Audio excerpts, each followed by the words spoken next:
asifiwe sana. Ninakusalimu kwa jina la Yesu aliye hai, na siku ya leo ninapenda sana nishare na wewe ujumbe huu unaosema kwamba mtazamo wako juu ya Mungu upoje? Mtazamo wako juu ya Mungu upoje? Watu wengi wamekuwa na mitazamo mingi sana, na hii mitazamo imewafelisha sana katika safari ya kumpata Mungu. Mitazamo ni mingi. Mitazamo hii imekuwa ikihatarisha maisha yao ya kiroho. Mfano, kuna mtu ameokoka. Mtu huyu amemwamini Kristo, lakini mtazamo wake unakuwa duniani.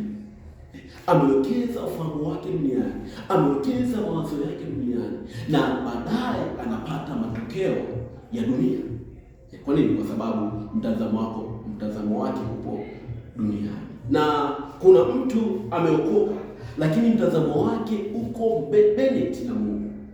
Manake anapokuwa na changamoto yoyote, mawazo yake na nia yake inakuwa mbele za Mungu. Na ukumbuke kwamba Wafilipi 2:5 neno la Mungu linasema kwamba muwe na nia moja, nia hiyo iwe ni ya Kristo.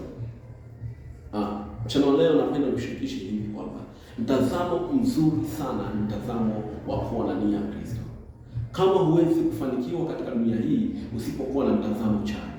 Mtazamo chanya ni mtazamo wa kumtegemea Mungu mwenyewe. Imeandikwa katika Mithali sura ya 3:5, mtumaini Bwana, mtumaini yeye kwa akili zako zote, mtumaini yeye, wala usitumainie mambo ya ulimwengu. Mambo ya ulimwengu yanaondoa ufahamu wa kiroho. Mambo ya dunia yanaondoa utashi wa kiroho. Mambo ya duniani yanaondoa maamuzi ya kimungu, kwa sababu akili ya dunia ni kuongoza kwenye ulimwengu, na akili ya dunia ni kupoteza kwenye bila ya Mungu.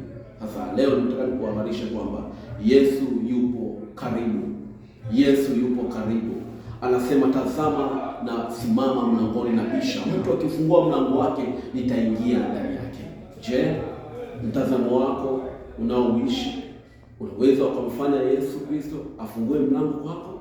Unaweza ukamfanya Yesu Kristo aingie ndani yako na kuyaondoa hayo majaribu ambayo yamekutesa kwa muda mwingi, na kuondoa hizo changamoto ambazo zimekusibu kwa muda mwingi? Yesu anataka aingie ndani yako, abadilishe mtazamo wa magonjwa ndani ya maisha yako, abadilishe mtazamo wote wa umasikini uliokithiri ndani ya familia yako.